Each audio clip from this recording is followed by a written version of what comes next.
नमस्कार साथियों। कैसे हैं आप सभी लोग। उम्मीद करता हूं आप सब लोग बहुत अच्छे होंगे और आप लोगों की पढ़ाई भी बहुत अच्छे ढंग से आगे बढ़ रही होगी। साथियों, आप सभी लोगों का बहुत बहुत स्वागत है प्राचीन भारतीय इतिहास की सीरीज में। साथियों, ये प्राचीन भारतीय इतिहास की हमारी आखिरी क्लास है। उम्मीद है कि अब तक की ये सीरीज आपको बहुत पसंद आई होगी। जो भी आपके फीडबैक हैं वो प्लीज़ एक बार आप कमेंट करके ज़रूर बताइएगा। बताइएगा कि कैसा आपका अनुभव रहा। इससे कहीं ना कहीं एक शिक्षक के रूप में हमें मोटिवेशन मिलता है और भी बेहतर काम करने का। आज का जो टॉपिक है पूर्व मध्यकाल, देखा जाए तो ये मध्यकालीन भारतीय इतिहास का ही टॉपिक है। ये मिडाइवल इंडियन हिस्ट्री का ही टॉपिक है। पर हम इसे प्राचीन भारतीय इतिहास में पढ़ रहे हैं। उसका एक कारण यह है कि अगर ये टॉपिक हम मध्यकाल में पढ़ना शुरू करते तो थोड़ा सा जटिल टॉपिक है, क्योंकि बहुत सारे राजवंशों का अध्ययन करना है। तो कहीं ना कहीं वो रिदम शायद आपका ना बन पाता। यही कारण है कि ये टॉपिक हम पूर्व मध्यकाल के रूप में पढ़ते हैं।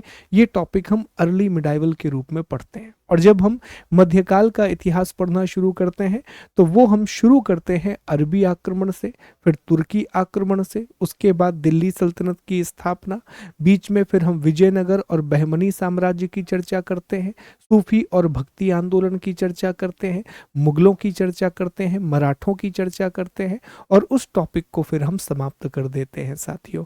तो वो एक हमारा अलग क्रम रहेगा। अब आज की क्लास में हमें क्या क्या पढ़ना है, तो सबसे पहले हमें ये डिस्कस करना है कि ये जो पूरा का पूरा समय काल है इसे राजपूत काल भी कहा जाता है साथियों। इस समय काल को हम राजपूत काल भी कहते हैं, जिसकी शुरुआत लगभग 650 से होती है और लगभग 1200 तक ये चलता है।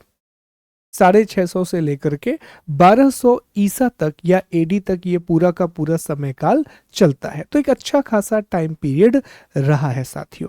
तो सबसे पहले हम ये समझेंगे कि आखिर राजपूतों की उत्पत्ति कैसे हुई, राजपूत उत्पत्ति को लेकर के अलग अलग सिद्धांत क्या हैं। फिर हम गुर्जर प्रतिहार वंश के बारे में पढ़ेंगे, हम गहड़वाल वंश के बारे में पढ़ेंगे, चौहान वंश के बारे में पढ़ेंगे, चंदेल के बारे में पढ़ेंगे, गुजरात के चालुक्य या सोलंकी के बारे में पढ़ेंगे, मालवा के परमार महान राजा भोज के बारे में पढ़ेंगे, पाल वंश के बारे में पढ़ेंगे जहां गोपाल धर्मपाल जैसे महान शासक हुए।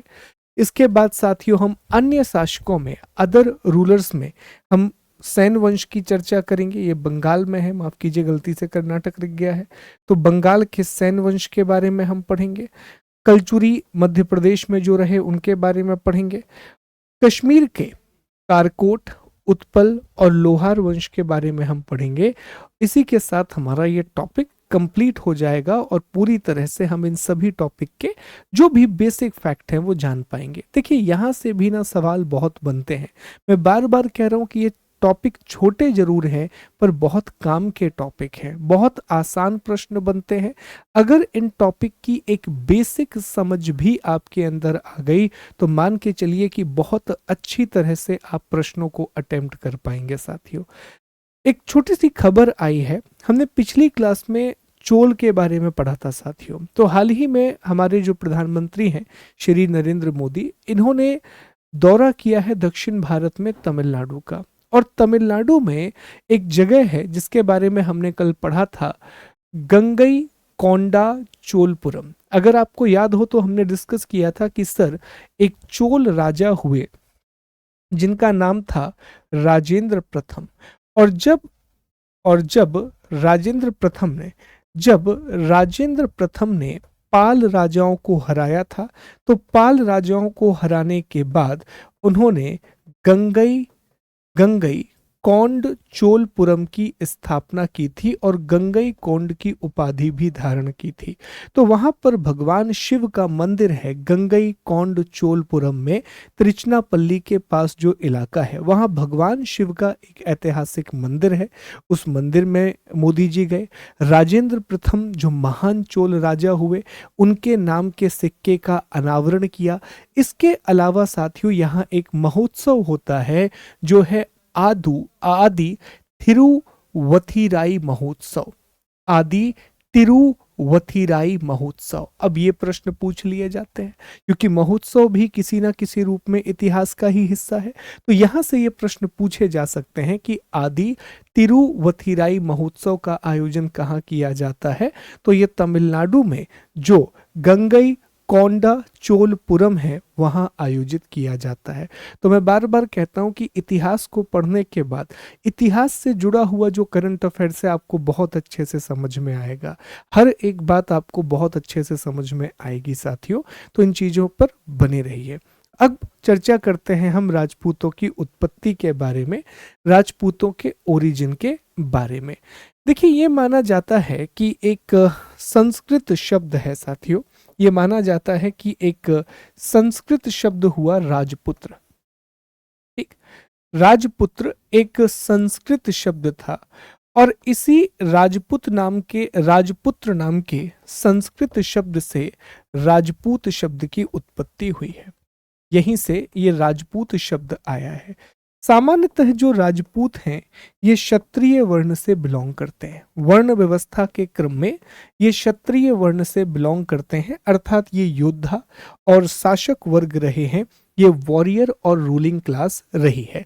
ये अपने आप के साथ अलग अलग नामों को जोड़ा करते हैं और आज भी आपको देखने मिलेगा, जैसे चंद्रवंशी, ठीक, जैसे सूर्यवंशी, ऐसे नाम आपको देखने के लिए मिलेंगे।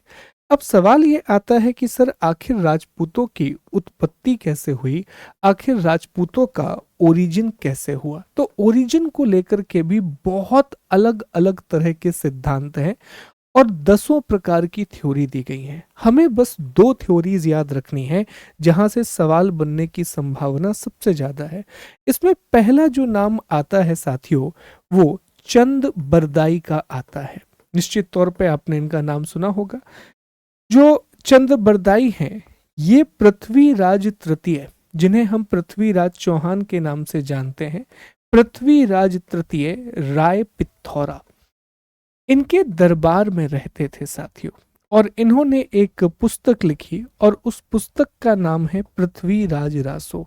उस पुस्तक का नाम है पृथ्वीराज रासो। और पृथ्वीराज रासो पुस्तक में इन्होंने एक सिद्धांत दिया कि राजपूतों की जो उत्पत्ति है वो माउंट आबू पर्वत के पास जो अग्नि कुंड है उससे हुई है। तो यहां से एक सवाल बनता है कि राजपूत के अग्नि कुंड की उत्पत्ति का सिद्धांत क्या है। तो बेसिकली ये कहा गया कि आबू पर्वत के पास जो अग्नि कुंड है उसी अग्नि कुंड से राजपूतों की उत्पत्ति हुई है। और उस अग्नि कुंड से 4 राजपूत जातियां निकली साथियों, 4 राजपूत जातियां निकली। चौहानों की उत्पत्ति हुई उस अग्नि कुंड से। उस अग्नि कुंड से गुर्जर प्रतिहार की उत्पत्ति हुई। उसी अग्नि कुंड से परमार की उत्पत्ति हुई जो कि मालवा पर शासन कर रहे थे। और उसी से सोलंकी की उत्पत्ति हुई जिन्हें हम गुजरात का चालुक्य भी कहते हैं, जिन्हें हम गुजरात या अनहिलवाड़ा का चालुक्य भी कहते हैं। तो ये 4 जातियों की उत्पत्ति अग्नि कुंड सिद्धांत से मानी जाती है। हालांकि ये सिद्धांत बाद में ऐतिहासिक तत्वों के अभाव से नकार दिया गया, लेकिन अभी भी परीक्षा में ये प्रश्न बनता है कि निम्नलिखित में से किस जाति की उत्पत्ति अग्निकुंड से हुई या निम्नलिखित में से किस जाति की उत्पत्ति अग्निकुंड से नहीं हुई। Which of the following Rajput clan originated from the fire pit, और कौन सा नहीं। तो इस तरह के प्रश्न पूछे जाते हैं। तो एक तो ये थ्योरी है।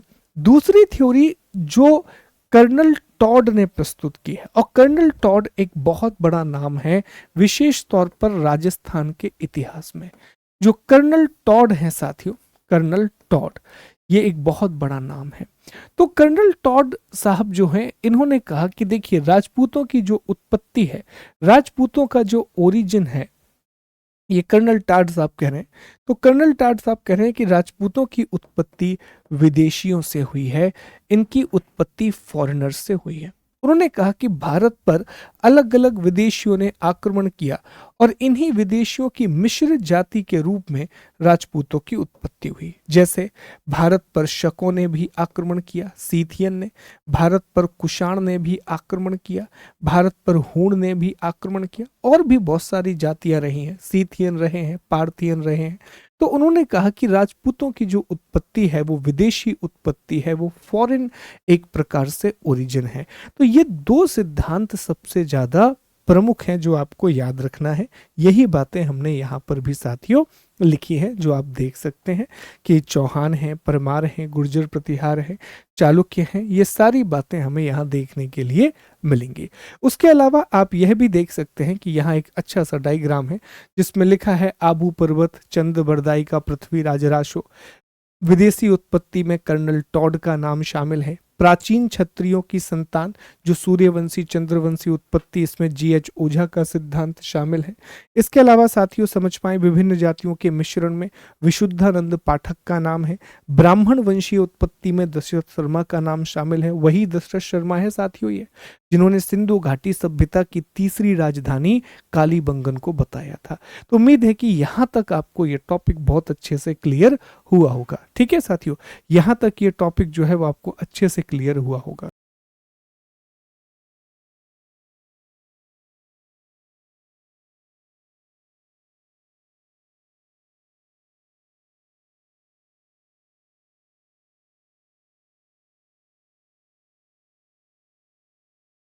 अब थोड़ा सा ये मानचित्र भी आप जरा ध्यान से देखिए। ये मैप इसलिए इंपॉर्टेंट है कि ये आपको उस समय की स्थितियों के बारे में बता रहा है। देखिए दक्षिण भारत में तो चोलों का शासन था, हम पहले ही डिस्कस कर चुके हैं पिछली क्लास में। उत्तर भारत में इस समय आप देख पाए कि गुजरात में सोलंकी का शासन है, मालवा वाले क्षेत्र में परमार का शासन है, यहाँ चौहान शासन कर रहे हैं। तोमर दिल्ली में पहले यही शासन करते थे, बाद में चौहानों ने शासन किया। जेजाक भुक्ति या बुंदेलखंड में चंदेलों का शासन चल रहा है। गहड़वाल का शासन भी ऊपर वाले क्षेत्रों में है। प्रतिहार का शासन यहाँ दिखाई देगा। बंगाल में सेन वंश का शासन दिखाई देगा जिसके एक प्रमुख राजा होंगे लक्ष्मण सेन, और लक्ष्मण सेन के द्वारा ही लक्ष्मण संवत की शुरुआत भी की जाएगी। वहीं इस तरफ साथियों ये जो पूरा का पूरा क्षेत्र है, यहाँ अरब एम्पायर बना हुआ है जिसमें गजनी, पेशावर, ये सारे क्षेत्र आपको दिखाई देंगे। क्योंकि याद रखिए ये वो समय भी है जिस समय महमूद गजनवी के भारत पर आक्रमण होना शुरू हो जाएंगे, और कहीं ना कहीं यही वंश महमूद गजनवी और गौरी का सामना कर रहे होंगे। महमूद गजनवी जब भारत पर आक्रमण करता है तो उसमें चंदेल भी शामिल होते हैं, उसमें गुर्जर प्रतिहार भी शामिल होते हैं, उसमें परमार भी होते हैं, सोलंकी भी होते हैं। ये पूरा वो समय काल है। गौरी जब भारत पर आक्रमण करता है तो गौरी के समय भी गहड़वाल वंश, चौहान वंश, ये सारे वंश आपको दिखाई देंगे। क्योंकि मोहम्मद गौरी की दो बड़ी लड़ाइयां भारत में हुई थी, तराइन का पहला युद्ध और तराइन का दूसरा युद्ध। दोनों ही लड़ाइयां चौहान वंश के शासक पृथ्वीराज तृतीय राय पिथौरा, जिन्हें हम पृथ्वीराज चौहान के नाम से जानते हैं, उनके साथ हुई थी। पहली लड़ाई में पृथ्वीराज चौहान जीत गए थे, और जो दूसरी लड़ाई है उसमें पृथ्वीराज चौहान की हार होती है। कहा जाता है कि गहड़वाल वंश के एक राजा हुए जयचंद, उन्होंने गौरी की सहायता की थी, और बाद में गौरी ने जयचंद को भी पराजित कर दिया था 1194 के चंदावर के युद्ध में। तो ये बहुत ही ज्यादा कॉम्प्लिकेटेड प्रकार की परिस्थितियां आपको देखने के लिए मिलेंगी, और वही कहानी हमेशा इतिहास में रिपीट होती है कि जब एक बड़े साम्राज्य का विघटन होता है तो छोटे छोटे राज्यों की उत्पत्ति होती है। तो यहाँ पर भी वही हुआ, हर्षवर्धन का साम्राज्य खत्म हो गया, यहाँ से मैत्रक का साम्राज्य खत्म हो गया, और फिर बहुत सारे छोटे छोटे राजवंशों की उत्पत्ति इस काल में हमें दिखाई देती है। हालांकि राजपूत शासकों की एक विशेषता रहेगी कि इनका अस्तित्व बहुत लंबे समय तक बना रहेगा, और आज भी आप देखें किसी ना किसी रूप में आपको शासक के तौर पर नहीं, लेकिन उनकी एक बड़ी सी हेरिटेज आपको दिखाई देगी। वो ब्रिटिशर्स वगैरह के साथ जो भी मामले रहे वो हम आगे जाकर के डिस्कस कर रहे होंगे साथियों। तो आइए अब हम शुरू करते हैं और सबसे पहले हम चर्चा करते हैं गुर्जर प्रतिहार वंश के बारे में, जिन्हें अग्निकुंड राजपूत कहा जाता है। 4 शासक हैं जिन्हें अग्निकुंड राजपूत कहा जाता है: गुर्जर, प्रतिहार, चौहान, परमार और सोलंकी, क्योंकि इन चारों की उत्पत्ति अग्निकुंड से मानी जाती है। इसमें साथियों समझ पाएं कि इन्होंने मुख्य रूप से जिन क्षेत्रों में शासन किया, उज्जैन, कन्नौज और भीनमल वाले इलाके में शासन किया। उज्जैन, कन्नौज और भीनमल वाले इलाके में शासन किया। इनके संस्थापक का नाम नागभट्ट प्रथम था। नागभट्ट प्रथम ने स्थापना की थी गुर्जर प्रतिहार वंश की। भीनमल राजस्थान वाला इलाका है, कन्नौज यूपी में है, उज्जैन एमपी में है। सबसे शक्तिशाली जो शासक हुए उनका नाम था मिहिर भोज, जिन्होंने 836 से लेकर के 885 तक शासन किया। इन्होंने कन्नौज को अपनी राजधानी बनाया। ये वैष्णव धर्म के उपासक थे। यही कारण है कि इन्होंने आदि वराह और प्रमाण जैसी उपाधियों को धारण किया था। गुर्जर प्रतिहार उन 3 वंशों में शामिल था जिन्होंने कन्नौज के लिए त्रिपक्षीय संघर्ष में भाग लिया था। ट्राई पार्टी कॉन्फ्लिक्ट जो कन्नौज के लिए हो रहा था, उसमें गुर्जर प्रतिहार, राष्ट्रकूट और पाल 3 शक्तियां थीं। अंततः उसमें जो विजय होती है वो गुर्जर प्रतिहार की ही होती है साथियों। तो एक शासक हो गए नागभट्ट प्रथम, जो कि संस्थापक हैं।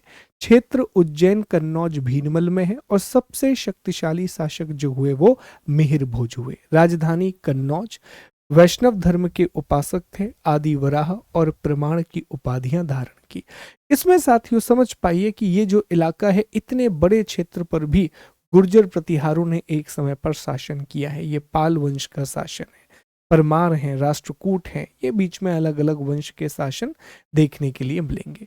एक और प्रमुख राजा हुए महेंद्र पाल प्रथम। महेंद्र पाल प्रथम के शासन काल में एक महान विद्वान थे जिनका नाम है राजशेखर। राजशेखर से मध्य प्रदेश में जो पीएससी की तैयारी करने वाले दोस्त हैं वो समझ पाएंगे कि पिछले साल ही ये प्रश्न पूछा गया कि निम्नलिखित में से कौन सी रचना राजशेखर की नहीं है। क्यों पूछा गया? क्योंकि मिहिर भोज का संबंध, महेंद्र पाल का संबंध, गुर्जर प्रतिहारों का संबंध मध्य प्रदेश से भी रहा है। तो राजशेखर के द्वारा काव्य मीमांसा, जो उनकी सबसे प्रसिद्ध किताब है, फिर कर्पूर मंजरी, बाल रामायण, प्रचंड पांडव, विद्यशाल भंजिका, हरबिलास और भुवन कोश जैसी किताबें लिखी गई। फिर राजा महेंद्र पाल के बाद एक और शासक हुए महीपाल प्रथम। इनके समय पर बगदाद, इराक का एक यात्री अल मसूदी भारत आया था और अंतिम शासक इस वंश के यशपाल हुए। तो साथियों यही बातें हमें, बेसिक बातें हमें याद रखनी है। एक बार मेरे साथ सारी चीजों को रिकॉल कीजिएगा। गुर्जर प्रतिहारों ने कहां पर शासन किया? तो सर गुर्जर प्रतिहारों ने मुख्य रूप से उज्जैन, कन्नौज, भीनमल वाले इलाके में शासन किया। इन्होंने अपनी राजधानी कन्नौज को बनाया था। नागभट्ट प्रथम इस वंश के संस्थापक थे, जबकि सबसे महान राजा हुए मिहिर भोज। मिहिर भोज वैष्णव धर्म के उपासक थे। यही कारण है कि उन्होंने आदि वराह की उपाधि धारण की थी। आदि वराह के अलावा उन्होंने प्रमाण की उपाधि भी धारण की थी और कन्नौज को अपनी राजधानी बनाया था। इनके बाद अगले शासक आते हैं महेंद्र पाल प्रथम। महेंद्र पाल प्रथम का शासन काल में एक महान विद्वान हुए जिनका नाम है राजशेखर। राजशेखर जी की 2 प्रसिद्ध किताबें हैं, एक है कर्पूर मंजरी और एक है काव्य मीमांसा। कौन कौन सी? कर्पूर मंजरी और काव्य मीमांसा। एक और शासक हुए महीपाल प्रथम। महीपाल प्रथम के समय पर इराक से अल मसूदी नाम का यात्री भारत आया था और अंतिम शासक हुए यशपाल। लास्ट रूलर थे यशपाल। इतने ही सवाल यहां से बनते हैं साथियों, ध्यान से इन चीजों को आप याद रखिएगा।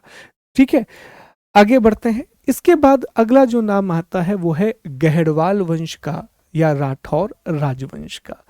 यहीं से वो जयचंद वाली कहानी भी निकल करके आएगी। देखिए, गहड़वाल वंश के संस्थापक का नाम चंद्रदेव था और इन्होंने वाराणसी को अपनी राजधानी बनाया था। सबसे शक्तिशाली इनके जो शासक हुए वो गोविंद चंद्र हुए। और गोविंद चंद्र जी से 2 बातें जुड़ी हैं, ध्यान से इनको समझने की कोशिश करना। देखिए, गोविंद चंद्र जी की एक रानी थी साथियों, और रानी का नाम है कुमार देवी।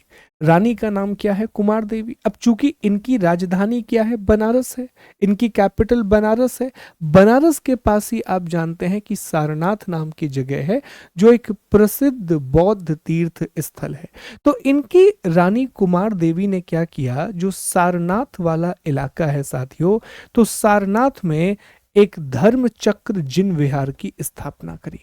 धर्म चक्र जिन विहार की स्थापना करी। और यह प्रश्न सीधा सीधा पूछा जाता है कि किसके द्वारा धर्म चक्र जिन विहार की रचना की गई थी? तो धर्म चक्र जिन विहार का निर्माण गोविंद चंद्र, जो कि गढ़वाल वंश के सबसे शक्तिशाली राजा थे, उनकी रानी कुमार देवी ने सारनाथ में धर्म चक्र जिन विहार को बनवाया था। नंबर 1। दूसरी चीज यह है कि इनके समय इनके जो एक मंत्री थे, इनके मंत्री का नाम है लक्ष्मीधर। इनके मंत्री का नाम है दोस्तों लक्ष्मीधर। ये एक बहुत महान विद्वान थे। तो इन्होंने एक किताब लिखी कृत्य कल्प तरु। इन्होंने एक किताब लिखी कृत्य कल्प तरु, और ये बहुत प्रसिद्ध पुस्तक है साथियों।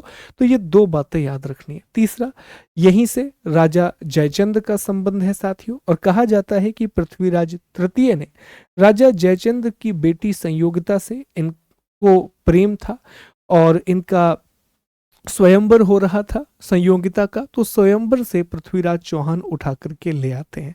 इस बात से कहीं ना कहीं जयचंद खफा था, गौरी का साथ दिया।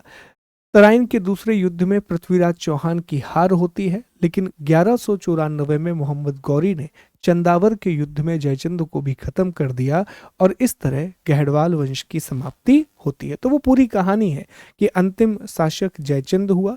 मोहम्मद गौरी ने 1194 के युद्ध में, जो चंदावर का युद्ध है साथियों, उसमें जयचंद को मार डाला था। ये सारी बातें हमें आगे भी पढ़ना है, लेकिन अभी कुछ कुछ बातें आपको समझ में आने लगी होंगी कि हम मध्यकाल में प्रवेश कर चुके हैं। वास्तव में हम मिडाइवल हिस्ट्री में एक्चुअल में एंटर कर चुके हैं प्यारे दोस्तों। ठीक है, चलिए इसके बाद अगला जो है वो है चौहान वंश। बहुत ही महान वंश रहा, इसके एक बहुत महान राजा, हम सब ने बचपन से इनकी वीर गाथाएं पढ़ी हैं साथियों। पृथ्वीराज तृतीय राय पिथौरा, द ग्रेट पृथ्वीराज चौहान। ठीक है, चौहान वंश के बारे में कुछ बातें जानते हैं कि इनकी शुरुआत होती है कैसे। ये अजमेर में बहुत लंबे समय तक शासन करते हैं। इनके फैमिली ट्री को जरा समझने की कोशिश करते हैं। देखो, इनके संस्थापक का नाम वासुदेव था, और शुरुआत में इन्होंने अपनी राजधानी अहिच छत्र को बनाया था। बाद में अजय राज द्वितीय ने अजमेर को राजधानी बनाया था। बाद में अजय राज द्वितीय के द्वारा अजमेर को राजधानी बनाया गया। सबसे शक्तिशाली शासकों में 2 लोगों का नाम आता है। एक है विग्रह राज चतुर्थ बीसलदेव, और दूसरे नाम आता है पृथ्वीराज तृतीय का। देखिए, विग्रह राज चतुर्थ बीसलदेव जो हैं, ये साहित्य और कला के बहुत बड़े प्रेमी थे। इन्होंने एक नाटक लिखा था साथियों, और उस नाटक का नाम है हरिकेली।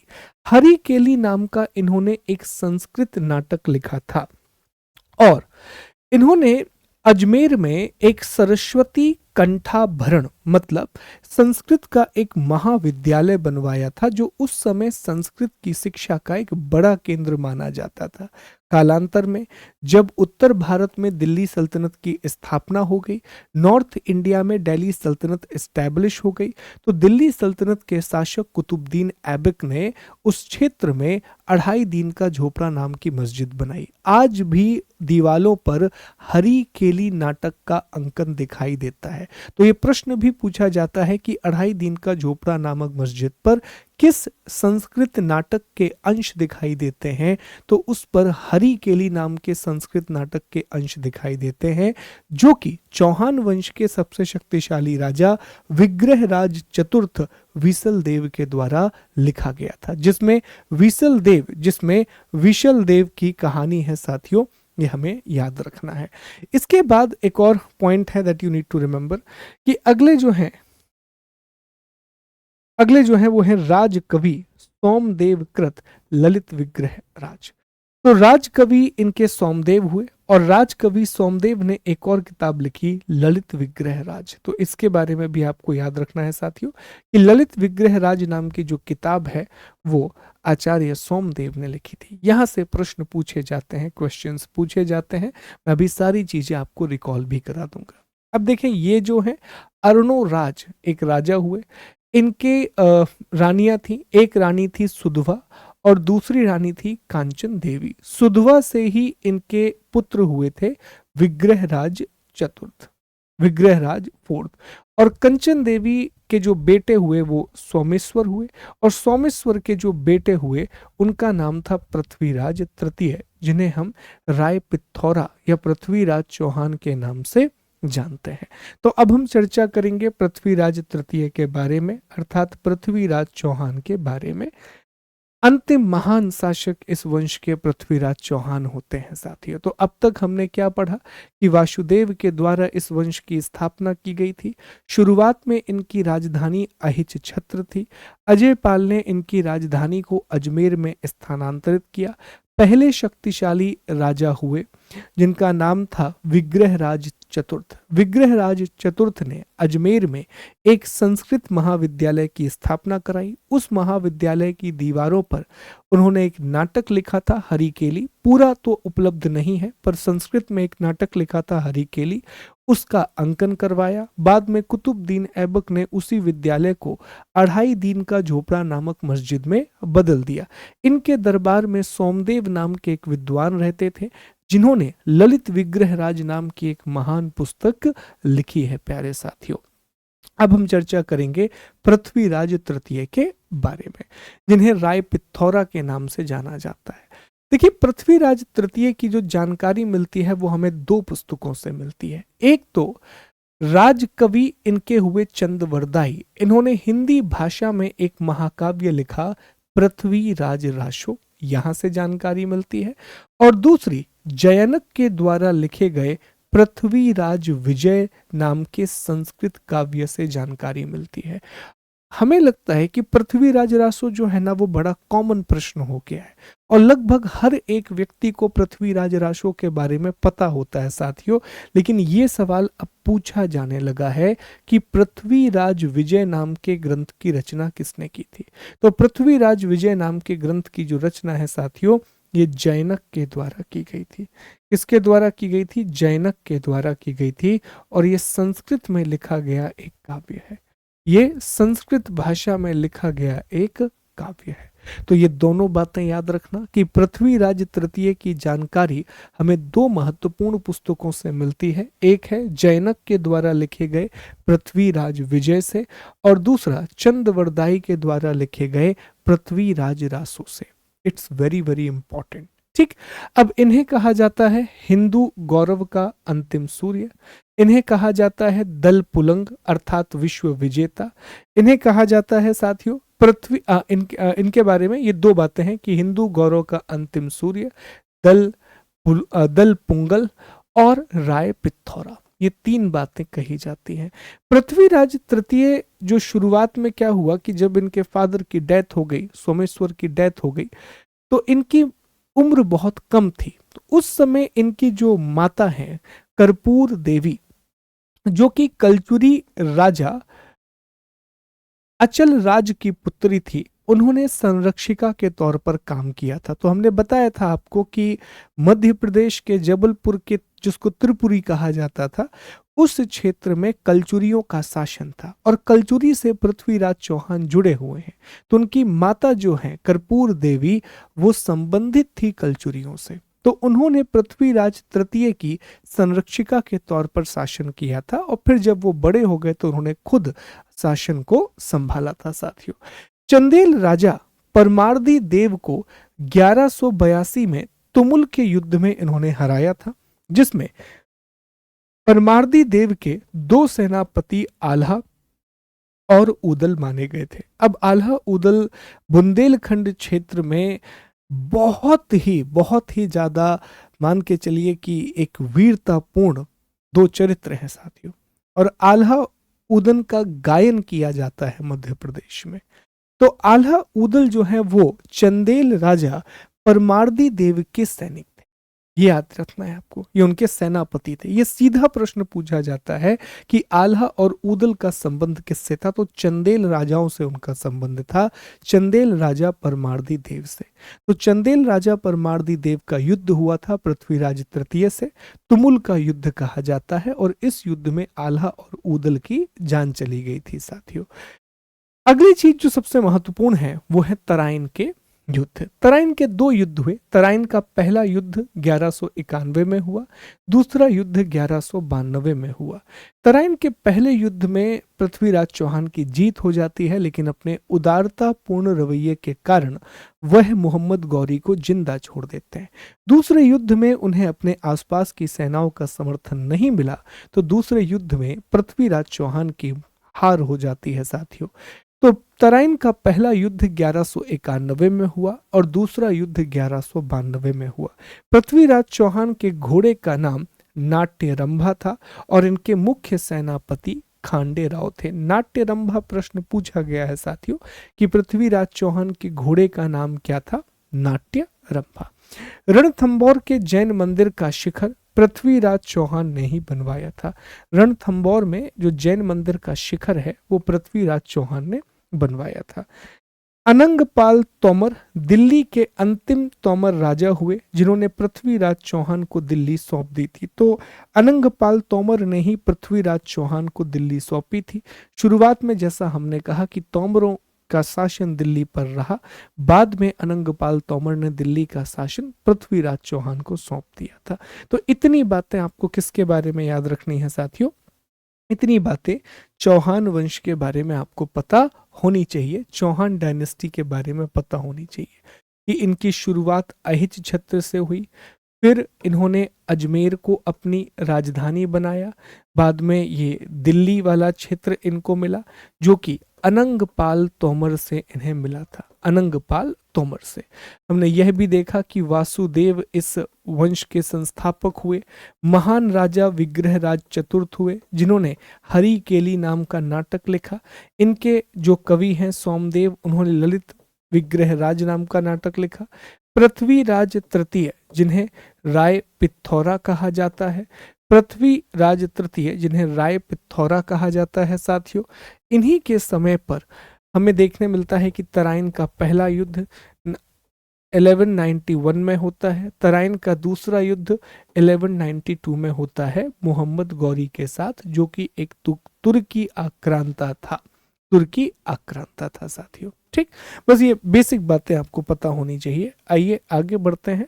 अब हम चर्चा करते हैं जेजाक भुक्ति या बुंदेलखंड के एक महानतम राजवंश चंदेल के बारे में, जिन्होंने इस दुनिया के लिए एक बहुत अनमोल विरासत छोड़ी है, खजुराहो के मंदिर, the great temples of Khajuraho.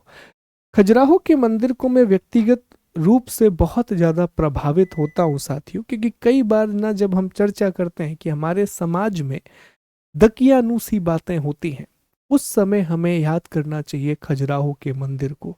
Khajuraho के मंदिर में जो आकृतियां बनी हुई है ना साथियों, बाहर जो मूर्तियां उकेरी गई हैं, वो दिखाती हैं कि हमारा समाज कितना ज्यादा ओपन रहा होगा चीजों को लेकर के। तो जिस समाज में कामसूत्र जैसे ग्रंथों की रचना हुई है, उस समाज में कई बार अननेसेसरी जो प्रतिबंध हम लगा देते हैं, वो कहीं ना कहीं हमको बताता है कि कितना उदार समाज भारत का रहा है। देखिए, विद्यार्थी, एक इतिहास के विद्यार्थी के रूप में मैं हमेशा से भारतीय संस्कृति का एक बहुत बड़ा समर्थक रहा हूं। उसका कारण भी है साथियों, जब आप अलग अलग जगह पर इतिहास पढ़ेंगे तो आप देखेंगे कि किसी जगह पर जब एक धर्म की उत्पत्ति हुई है ना, तो उसने दूसरे धर्मों का विनाश कर दिया। आप जाएं, यूरोप में एक विशेष धर्म की उत्पत्ति हुई, अरब क्षेत्र में उत्पत्ति हुई, तो बाकी सभी संस्कृतियों को ना उन्होंने खत्म कर दिया, पूरी तरीके से खत्म कर दिया उन चीजों को। पर भारत में जहां सबसे पुरानी धार्मिक परंपरा शुरू हुई, सिंधु घाटी सभ्यता से हमारे धार्मिक विश्वास थे, वैदिक सभ्यता में हमारे इतने धार्मिक विश्वास थे। आप सोच के देखिए कि वैदिक सभ्यता अपने चरम पर है 500-600 ईसा पूर्व में। उस समय भारत में 63 नए संप्रदायों की उत्पत्ति हो रही है। बुद्धिज्म, जैनिज्म, आजीवक, 63 नए संप्रदायों की उत्पत्ति हो रही है। राजा उस समय भी थे, किसी ने उन्हें मारा नहीं, किसी ने उन्हें खत्म नहीं किया, जबकि वैदिक धर्म का बोलबाला था। चाहते तो इन चीजों को वहीं पर खत्म किया जा सकता था। ये सिर्फ ये दिखाता है कि हम कितने ज्यादा उदार रहे हैं, नंबर वन। ये यह भी बताता है कि हमारी सहिष्णुता का स्तर कितना उच्च रहा होगा, कि हम ये सारी बातें समझते रहे, हमने सभी का सम्मान किया और आज एक समृद्ध संस्कृति हमने बनाई है। यही कारण है ना कि जब हम कहते हैं कि भारत की संस्कृति में इतनी विविधता होने के बाद भी ये संस्कृति क्यों इतनी ज्यादा संजोई हुई है, उसका कारण एक ही है साथियों, उसका रीजन एक ही है कि हम historically India as a society, India as a DNA, हम बहुत ही सहिष्णु, बहुत ही उदार और बहुत ही ओपन रहे हैं नए विचारों के लिए। तो कभी भी जब कोई भी बात आप पे थोपी जाए ना, तो हमारा गौरवशाली इतिहास जरूर याद कीजिएगा। बहुत महान इतिहास रहा है भारत का, बहुत कुछ सिखाता है भारत का इतिहास। विशेष तौर पर अगर दर्शन और नैतिकता की दृष्टि से आप देखेंगे तो वाकई में बहुत चीजें देखने मिलती हैं। देखो, बुराइयां निश्चित तौर पे आगे आई, और जो शुरुआत हुई है, जिस तरह की चीजें मिली हैं, वो बहुत अनोखी हैं साथियों। ठीक है, चलिए तो अब हम चंदेल के बारे में पढ़ेंगे।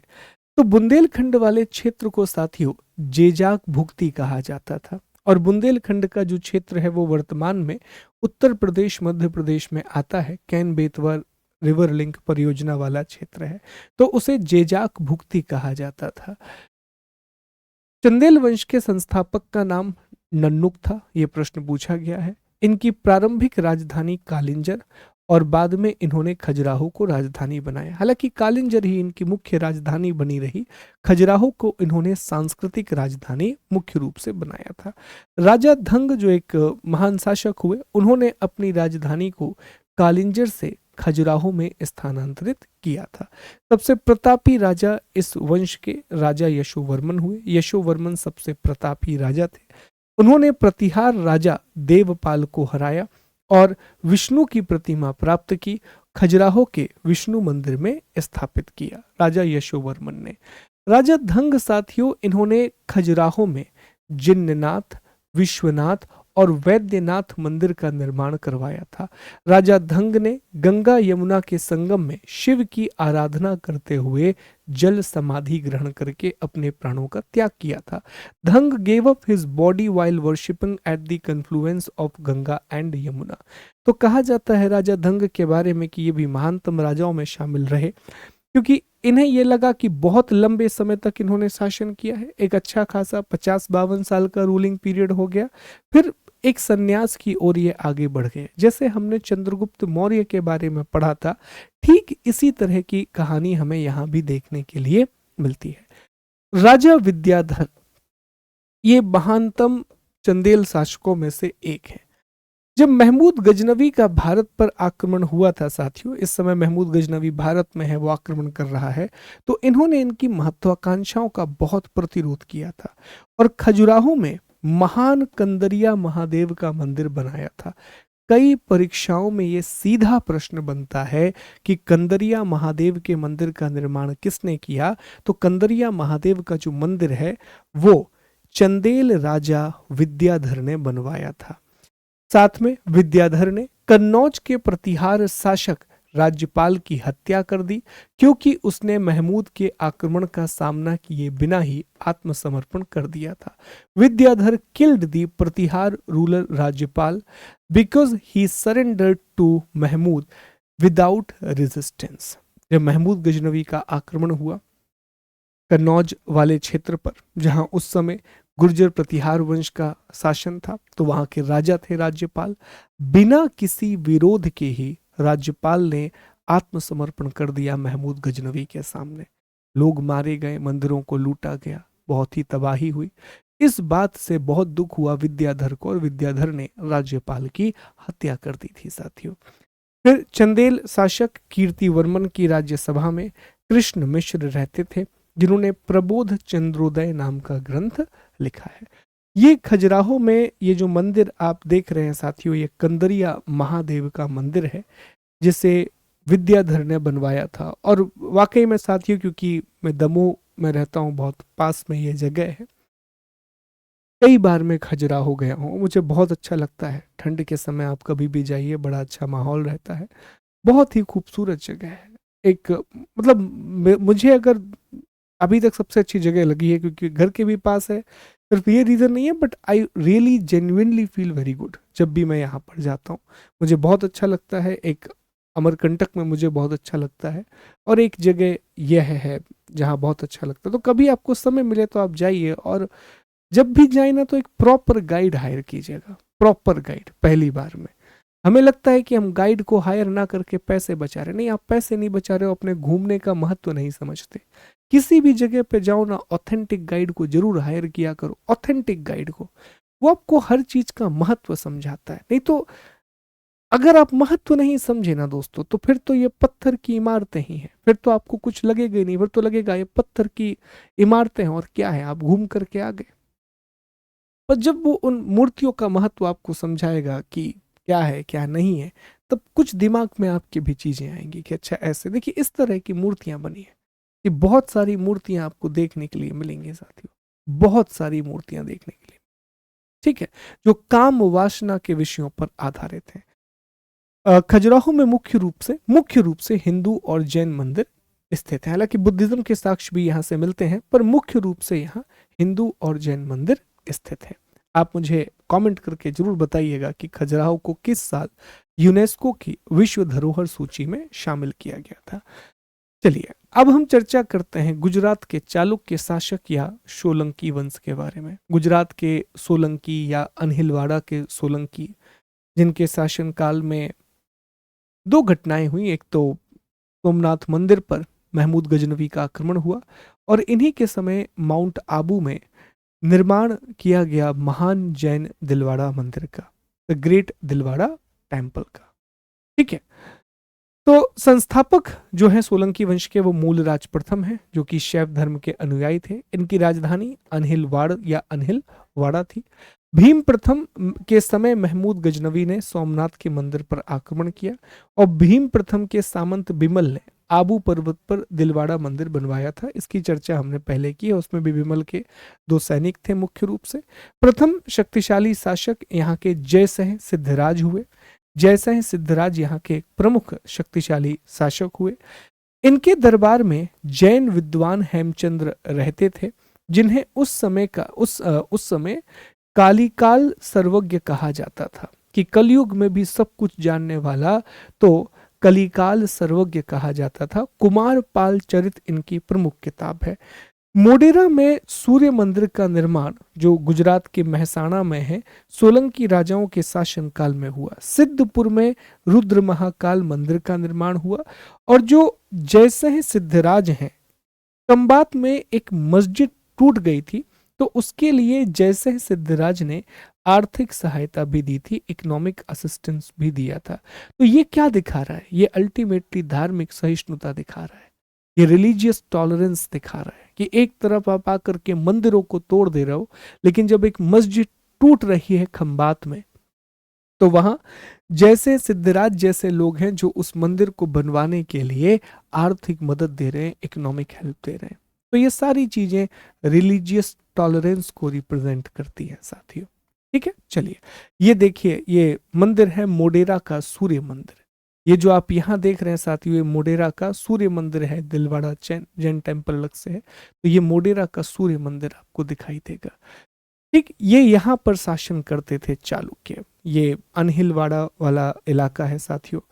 वामन स्थली, ये एक जगह है वामन स्थली, ये भी गुजरात वाले इलाके में ही दिखेगी। इन नडुला नाम की जगह है, तो वामन स्थली। मैप में चीजों को जरूर याद कर लिया करो, कई बार सवाल सिर्फ स्थानों से पूछ लिए जाते हैं, सिर्फ स्थानों से सवाल पूछ लिए जाते हैं साथियों। एक और चीज थोड़ा समझ पाए जिनके बारे में हमें पढ़ना है, अब हम पाल वंश के बारे में पढ़ेंगे, जिन्होंने एक लंबे क्षेत्र पर शासन किया। और जब चोल राजा राजेंद्र प्रथम ने पाल को हरा दिया, तब उन्होंने गंगई कोंड चोल मंडलम की स्थापना की थी तिरुचिनापल्ली के पास, जहां हाल ही में हमारे प्रधानमंत्री नरेंद्र मोदी जी ने विजिट किया है। तो ये पाल का शासन है, ये गुर्जर प्रतिहार है, ये राष्ट्रकूट है, और ये तीनों लड़ते रहते थे कन्नौज को लेकर के। 150 सालों तक लड़ते रहे थे साथियों ये कन्नौज को लेकर के। तो आइए अब हम पाल वंश के बारे में पढ़ते हैं, पालों के बारे में पढ़ते हैं। देखिए, पाल वंश के संस्थापक का नाम गोपाल था साथियों, और इन्होंने अपनी राजधानी मुंगेर को बनाया था। ये बौद्ध धर्म के अनुयायी थे, और गोपाल के समय उदंतपुरी विश्वविद्यालय की स्थापना की गई।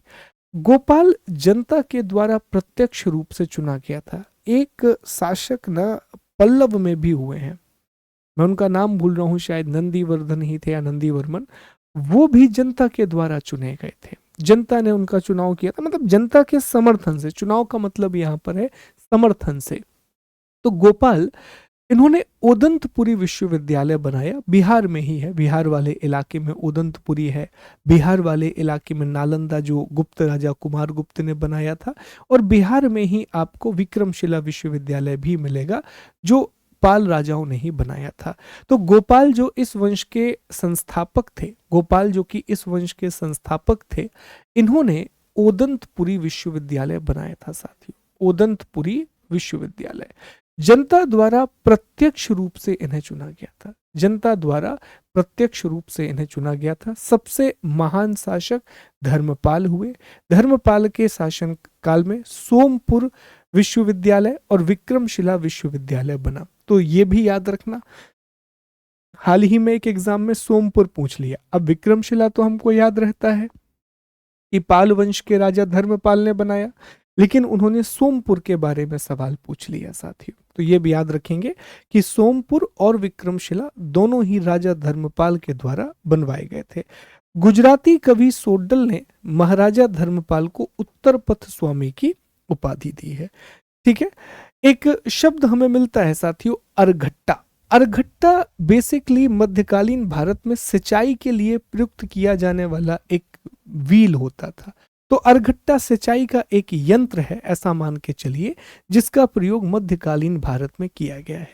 स्वर्ण भूमि अर्थात जावा के राजा बालपुत्र देव ने देवपाल को नालंदा में एक बौद्ध विहार बनवाने के लिए 5 गांव दान दिए थे। तो स्वर्ण भूमि अर्थात जावा इंडोनेशिया वाला इलाका, उसे स्वर्ण भूमि कहा जाता था। वहां के एक राजा थे बालपुत्र देव, तो उन्होंने अनुरोध किया था देवपाल, जो कि पाल वंश के राजा हुए, कि हम नालंदा के आसपास एक बौद्ध विहार बनवाना चाहते हैं।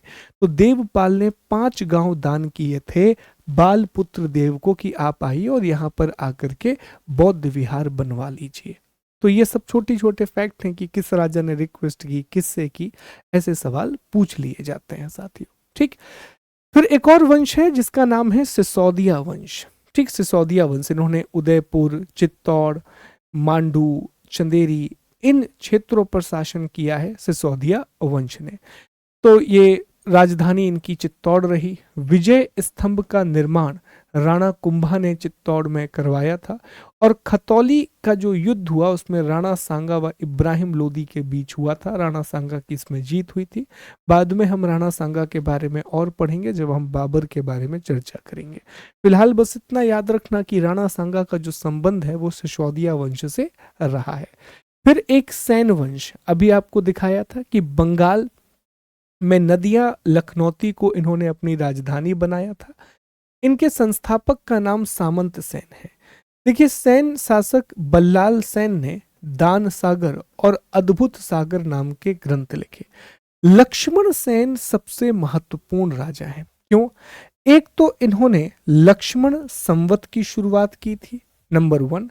दूसरा, इनका जब शासन काल था तो जयदेव इनके राज दरबार में रहते थे, जिन्होंने गीत गोविंद की रचना की। पवन दूत के लेखक धोई भी इनके शासन काल में रहते थे। ये सारी चीजें हमें दिखाई देती हैं। और सेन राजवंश जो है साथियों, इन्होंने हिंदी भाषा में अभिलेखों का उत्कीर्णन करवाया था। और लक्ष्मण सेन जो है वो बंगाल के अंतिम हिंदू राजा हुए हैं। तो लक्ष्मण सेन जो है वो सैन वंश के सबसे प्रमुख शासक रहे साथियों, जिन्होंने लक्ष्मण संवत की शुरुआत की। जयदेव ने इन्हीं के शासन काल में गीत गोविंद लिखा। यहीं से प्रश्न बनते हैं, इतनी बातें याद रखिएगा। ठीक है, ये सैन वंश का शासन है जो आपको दिख रहा है साथियों इस क्षेत्र में। इसके बाद कश्मीर में 3 राजवंश हुए। यहां राजवंश का क्रम पूछा जाता है, बाकी चीजें नहीं पूछी जाती, क्रम पूछा जाता है। तो 3 राजवंश हुए। एक कारकोट वंश, कारकोट वंश के बाद उत्पल वंश, और उत्पल वंश के बाद लोहार वंश। ये 3 अलग अलग वंश हुए, कारकोट वंश, उत्पल वंश और लोहार वंश। इन 3 वंशों की शुरुआत होती है। तो 627 में दुर्लभ वर्धन नाम के व्यक्ति ने कश्मीर में कारकोट वंश की स्थापना की थी। हिंदू वंश था, और इस हैनसांग ने यात्रा भी की थी। इस समय हैनसांग ने कश्मीर की यात्रा भी की थी। सबसे शक्तिशाली जो राजा हुए वो ललितादित्य हुए, जिन्होंने कश्मीर में मार्तंड मंदिर का निर्माण करवाया था। और ये प्रश्न पूछा जाता है कि कश्मीर में मार्तंड मंदिर किसने बनवाया, तो कारकोट वंश के राजा ललितादित्य ने। फिर उत्पल वंश के संस्थापक का नाम अवंती वर्मन है। इनकी रानी हुई है एक बहुत प्रसिद्ध रानी दिद्दा, जिनका उल्लेख आगे होगा, रानी दिद्दा। लोहार वंश के संस्थापक संग्राम राज माने जाते हैं। और कल्हण जो राज तरंगणी के लेखक हैं साथियों, वो इनके आश्रित कवि थे, हर्ष के आश्रित कवि थे। और कल्हण की राज तरंगणी में जयसिंह लोहार के शासन के साथ ही ये खत्म हो जाता है। तो कल्हण की जो राज तरंगणी है वो हर्ष जो लोहार वंश के राजा थे उनसे जुड़े हुए हैं। ये बेसिक बात आपको पता होनी चाहिए साथियों। देखो ये बहुत इंपॉर्टेंट नहीं है, पर कई बार क्या है, छोटे छोटे सवाल आ जाते हैं, तो हमें तैयार रहना चाहिए कि ठीक है हमने एटलीस्ट कुछ तो पढ़ा है। कभी से रानी दिद्दा की चर्चा होगी, कभी अगर कल्हण की चर्चा तो हमेशा होगी, क्योंकि वो पहले विधिवत भारतीय इतिहासकार माने जाते हैं। राज तरंगणी भारतीय इतिहास की पहली किताब मानी जाती है साथियों। तो कल्हण की राज तरंगणी बड़ी महत्वपूर्ण है। तो वो बस पता हो कि कश्मीर में एक लोहार वंश हुआ था, वहां एक राजा थे हर्ष, उनके दरबार से ये जुड़े हुए, एक बेसिक आइडिया हमें होना चाहिए जिसकी ठीक है ये चीजें हमें पता है। ठीक है साथियों, अब हम आखिरी में चर्चा करते हैं बहुत महत्वपूर्ण वंश परमार वंश के बारे में। और परमार वंश से भी साथियों बहुत सारे सवाल पूछे जाते हैं, मल्टीपल क्वेश्चन पूछे जाते हैं। परमार वंश के जो संस्थापक हैं वो उपेंद्र कृष्ण राज रहे हैं। और परमार शुरुआत में राष्ट्रकूटों के सामंत थे, बाद में मालवा के क्षेत्र में ये सामंत थे राष्ट्रकूटों के। और फिर जब राष्ट्रकूट कमजोर हो गए तो मालवा में इन्होंने अपनी स्वतंत्र शक्ति की स्थापना कर ली, अपने इंडिपेंडेंट पावर को इन्होंने एस्टैब्लिश कर दिया। इन्होंने अपनी राजधानी धार को बनाया, जिसे धारा नगरी कहा जाता था। मध्य प्रदेश में धार वाला इलाका है साथियों। ये वो इलाका है जहां परमारों ने एक समय पर शासन किया है, बड़े इलाके में, धार में भी, उज्जैन में भी, ठीक है, सैनुपुरा में भी ये शासन कर लिए, इंद्रप्रस्थ तक भी इनका एक समय पर शासन फैला है साथियों। एक राजा हुए इनके मुंज, जो कि राजा सीक द्वितीय के पुत्र थे। कल्याणी के चालुक्य राजा तैलप द्वितीय ने इनको मार डाला था, और इसकी जानकारी हमें मेरु तुंग के द्वारा लिखी गई प्रबंध चिंतामणि से मिलती है। 2-3 बार हम प्रबंध चिंतामणि की बात कर चुके हैं साथियों। कि प्रबंध चिंतामणि जो किताब है वो आचार्य मेरुतुंग ने लिखी थी। इनके दरबारी कवि नव शाह सांक थे, सॉरी, इनके एक दरबारी कवि पद्मगुप्त थे जिन्होंने नव शाह शांक नाम की पुस्तक लिखी। धनंजय ने 10 रूपक नाम की किताब लिखी। धनिक और शोभन ने काल निर्णय। ये सब इंपॉर्टेंट नहीं है, इंपॉर्टेंट एक नाम है हलायुद्ध। ये नहीं भी याद रखोगे चलेगा। हलायुद्ध जो है वो एक ज्योतिष, गणितज्ञ और वैज्ञानिक थे। इनकी किताब का नाम है मृत संजीवनी। ये इंपॉर्टेंट है, ये चारों भूल जाओ कोई दिक्कत नहीं। मृत संजीवनी इनकी किताब का नाम है, जो आचार्य पिंगल के छंद शास्त्र पर लिखी गई एक टीका है, जिसमें पास्कल त्रिभुज की भी जानकारी मिलती है। ये प्रश्न पूछा गया कि हलायुद्ध कौन थे, तो एक गणितज्ञ भी थे, मैथमेटिशियन भी थे, ज्योतिष भी थे और वैज्ञानिक भी थे साथियों। ठीक है, चलिए।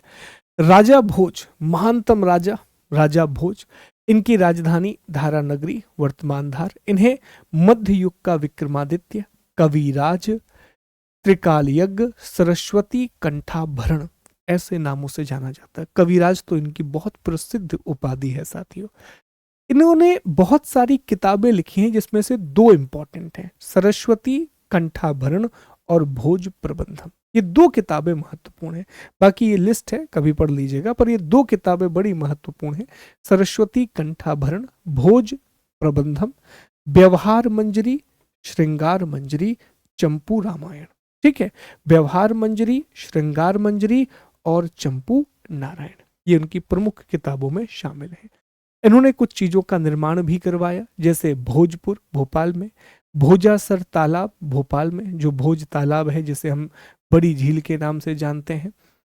साइक्लोपियन बांध इन्होंने बनवाया जिसे होशंग शाह ने तोड़ दिया। राजस्थान में त्रिभुवन नारायण मंदिर, ये प्रश्न 2 से 3 बार पूछा गया है कि त्रिभुवन नारायण मंदिर की स्थापना किसने की है, तो वो राजा भोज ने करवाई थी। और भोजशाला सबसे प्रसिद्ध जो रही वो भोजशाला। भोजशाला धार में संस्कृत महाविद्यालय था साथियों, और उस समय 11वीं शताब्दी में संस्कृत शिक्षा का एक बहुत बड़ा केंद्र था। यहाँ वाग देवी की प्रतिमा स्थापित की गई है साथियों, और अभी फिलहाल में ये यूके के म्यूजियम में है, वाग देवी की प्रतिमा, जो वर्तमान में ज्ञानपीठ पुरस्कार में दी जाती है, जो वर्तमान में ज्ञानपीठ पुरस्कार में दी जाती है। एएसआई द्वारा यहाँ सर्वे चल रहा है और इस पर विवाद भी है। जो भोजशाला वाला इलाका है इस पे थोड़ा सा विवाद भी है, जो आप जान पाएंगे साथियों, डिस्कस कर पाएंगे। एक और राजा हुए उदयादित्य, इन्होंने नीलकंठेश्वर मंदिर का निर्माण किया, विदिशा में है नीलकंठेश्वर मंदिर। और अंतिम राजा हुए महलक देव, जिसे अलाउद्दीन खिलजी ने मारा था, महलक देव। तो इस तरह से साथियों हमारा ये टॉपिक भी कंप्लीट होता है। इसमें राजा भोज का नाम बड़ा इंपॉर्टेंट है, एक महान वास्तुकार जिन्होंने समय वास्तुकला का विकास हुआ, एक महान साहित्यकार जिन्होंने खुद बहुत सारी किताबें लिखी, जिसमें चंपू रामायण बड़ी प्रसिद्ध है, भोज प्रबंधम बड़ी प्रसिद्ध है, भोजशाला का निर्माण धार में किया। इन्हीं के समय भोजताल का निर्माण हुआ भोपाल वाले इलाके में। ये सारी चीजें आपको याद रखनी है, ठीक है। इसी के साथ साथियों हमारा मध्यकालीन भारतीय इतिहास प्राचीन भारतीय इतिहास समाप्त होता है। उम्मीद है कि सीरीज को आपने एंजॉय किया होगा। मैंने पिछले 1.5-2 महीने में बहुत बहुत मेहनत की है इस सीरीज के लिए। ये सीरीज जब मैंने बनाई है साथियों, तो मैं यही उम्मीद करके चल रहा हूँ कि आप हर व्यक्ति के लिए सीरीज बड़ी इंपॉर्टेंट रहेगी। आप किसी भी एग्जाम में अपीयर हो, किसी भी परीक्षा में आप अपीयर हो, ये आपके लिए बहुत बेहतरीन सीरीज रहेगी साथियों।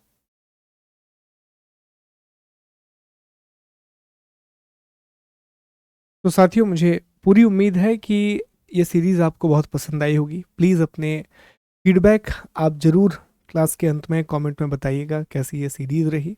2-3 बातें मैं यहाँ स्पष्ट कर दूँ। एक तो मैं आपको पीडीएफ अभी दे रहा हूँ, कंबाइंड पीडीएफ आपको मिलेगा हमारे टेलीग्राम चैनल पर, जो आपके सामने है। यहाँ आपको सारा पीडीएफ मिल जाएगा। हम इसकी किताब भी लेकर के आ रहे हैं आप, क्योंकि कई बार मैंने देखा है कि प्रिंटिंग कॉस्ट बहुत ज़्यादा हो जाती है, स्लाइड में इमेजेस भी बहुत होती हैं, तो हम इसकी बुक भी प्रिपेयर कर रहे हैं साथ ही साथ में। जैसे एंशंट हम बिल्कुल साथ में बनाते चले तो एंशंट कंप्लीट है, अभी मिडाइवल मॉडर्न कंप्लीट हो जाएगा, तो हम एक बुक के रूप में भी इसे ला रहे हैं और हिंदी इंग्लिश दोनों भाषाओं में ला रहे हैं। तो अगर आप प्रिंट नहीं निकालना चाहते, लगभग 15-20 अक्टूबर तक अगर आप वेट कर सकते हैं, तो हम वो बुक भी लेकर के आएंगे और आपको हम प्रोवाइड करा देंगे। दूसरी बात, आप में से कई लोगों के ये सवाल बार बार आए हैं कि सर ये सीरीज किस चीज़ के लिए ज़रूरी है। मैं फिर से बहुत स्पष्ट शब्दों में बोल रहा हूँ साथियों, आप किसी भी परीक्षा की तैयारी कर रहे हो, उस हर एग्ज़ाम के आप प्रीवियस ईयर क्वेश्चन लगा के देखिएगा, चाहे वो एसएससी के एग्ज़ाम हो, चाहे वो अलग अलग राज्यों के द्वारा आयोजित किए जाने वाले एग्ज़ाम हो। रिसेंटली यूपी आरओ का पेपर हुआ था, जब तक वो पेपर दिया तब तक मैं हर्षवर्धन तक रिकॉर्ड कर चुका था। 10 प्रश्न आए हैं जिसमें से 8 बिल्कुल सीधे हमारे नोट से आए हैं, बिल्कुल सीधे सीधे। एक प्रश्न अगर आप थोड़ा सा ध्यान से पढ़े हैं तो वहां से आपको बन जाता, और चूंकि चोल हम उस समय नहीं पढ़ाए थे, जब हमने पढ़ाया तो वो भी कवर हुआ क्योंकि आसान प्रश्न था, लेकिन वो हमने कवर किया है। आप परीक्षा की तैयारी कीजिए, आप उन सभी परीक्षाओं के लिए इसका इस्तेमाल कर सकते हैं। आज आज शायद मतलब मैं जब भी ये वीडियो जब हम अपने चैनल पे बना रहे थे, मैं आज 5 मिनट थोड़ा आपसे बात करूंगा, अगर समय हो तो सुनिएगा मेरी बातों को। कि जब मैंने यूट्यूब पर ये सारे वीडियोस बनाए ना साथियों, तो हर वीडियो के पीछे एक सोच रही कि मैं इम्पैक्ट क्रिएट करना चाहता हूँ यहाँ पर। मैं चाहता हूँ कि आप सभी लोगों के लिए मैं ऐसी चीज़ यूट्यूब पर आज छोड़ करके चला जाऊँ जो हमेशा आपको याद रहे। हमेशा कभी भी आप इसको याद करें तो आपको लगे कि हाँ, इतिहास के लिए एक बार कम से कम आप शायद ये वीडियो देख पाएँ। इसी उम्मीद के साथ ये वीडियो मैंने बनाए हैं, और वाकई में साथियों बहुत मेहनत की है, बहुत ज़्यादा आपके दिखी भी होगी, क्योंकि कंटेंट को बनाने में बहुत समय लगता है। सबसे ज़्यादा समय प्रेजेंटेशन को बनाने में लगता है, बहुत बहुत ज़्यादा समय लगता है प्रेजेंटेशन को बनाने में। 6-6 घंटे मल्टीपल बार हमने इसकी रिकॉर्डिंग की, कई बार हमने इसको कई टेक ऐसे, कई वीडियो, एक दो वीडियो हमारा ख़राब हो गया था, फिर मल्टीपल टेक्स भी हमने लिए वीडियोस की, यार नहीं बन रहा है, नहीं बन रहा है, सही नहीं आ रहा है। कोशिश की कि चलो एक एक ऐसा कंटेंट जो कम समय में फिल्टर्ड हो, क्योंकि बहुत सारा कंटेंट तो आपको मिल जाएगा, पर फिल्टर करके कि हाँ ये फैक्ट जरूरी है, उन फैक्ट्स को हमने यहाँ पर रखा है। प्रेजेंटेशन इसलिए जरूरी है कि कई बार अगर मैं सिर्फ बोर्ड पे लिख के आपको पढ़ा देता तो वो शायद एक प्रॉपर नोट्स नहीं मिल पाते, और मुझे ये भी पता है कि आप में से बहुत से लोग वर्किंग प्रोफेशनल हैं। It is practically not possible for you guys कि आप जाकर के हर चीज़ को नोट डाउन कर पाओ। आप बस समझ सकते हो, सुन सकते हो, चीज़ों को याद कर सकते हो, एमसीक्यू लगा सकते हो, और फिर आप आगे बढ़ सकते हो। तो इसी उम्मीद के साथ इस सीरीज़ को मैं समाप्त करूँगा। उम्मीद है कि ये आपको बहुत मदद करेगी। एक छोटा सा गाना है, अभी तक मैंने कभी आपके लिए गाना नहीं गाया, पूरी क्लासेस हो गई, तो आज एक छोटा सा गाना ही मैं आप लोगों के लिए गुनगुना देता हूँ। पसंद आए तो ज़रूर बताइएगा, बड़ा बड़ा मेरा बहुत फेवरेट गाना है साथियों। तूफान को आना है, आकर चले जाना है, जीवन है ये पल भर का आना और जाना है, दो पल के जीवन से एक उम्र चुरानी है, जिंदगी और कुछ भी नहीं, तेरी मेरी कहानी है, जिंदगी और कुछ भी नहीं, तेरी मेरी कहानी है। I mean the last line, और आप ही की वजह से यहाँ तक पहुँचा हूँ। उम्मीद है कि आप लोगों के सपोर्ट से आगे भी बढ़ूंगा साथियों। तो अब हम 4-5-6 दिनों का गैप लेंगे, मध्यकालीन भारतीय इतिहास को हम शुरू करेंगे। रक्षाबंधन भी है तो मैं घर जा रहा हूँ, फिर हम मध्यकालीन इतिहास को शुरू करेंगे। छोटा है, लगभग 15-16 कक्षाएं, अधिक से अधिक 18 कक्षाएं हमें मध्यकालीन इतिहास को पूरा करने में लगेंगी। उसके बाद फिर हम आएंगे बड़े से टॉपिक पर, मॉडर्न हिस्ट्री के ऊपर। ठीक है, इसी तरीके से सपोर्ट बनाए रखिए। आपके कमेंट सच में मुझे बहुत बहुत ज़्यादा एनर्जी देते हैं। कमेंट में बने रहिए। हमारे अलग अलग कोर्सेज हैं साथियों, इन कोर्सेज को आप इनरोल कर सकते हैं, जैसे जीके जीएस का फाउंडेशन बैच, और हमारे अलग अलग कोर्सेज चल रहे हैं। अभी जो क्लास आप देख रहे हो हिस्ट्री की, ये उसी जीके जीएस फाउंडेशन बैच की कक्षाएं हैं। हिस्ट्री हमारी पूरी तरीके से आपके लिए उपलब्ध है, हालांकि क्विज हमारे जो पेड प्लेटफॉर्म है उसी पर उपलब्ध है, और बाकी सब्जेक्ट ज्योग्राफी, पॉलिटी वगैरह इसके बाद जब शुरू होंगे तो वो आपको ऐप पर मिलेंगे। थैंक यू सो मच, अपना ख्याल रखिए। जय हिंद, जय भारत। मिलते हैं आपसे अब नई सीरीज में, नई शर्ट के साथ। ये शर्ट बहुत साथ दी है मेरा, नई शर्ट के साथ मिलेंगे मध्यकालीन भारतीय इतिहास में। जय हिंद, जय भारत। अपना ख्याल रखिए साथियों।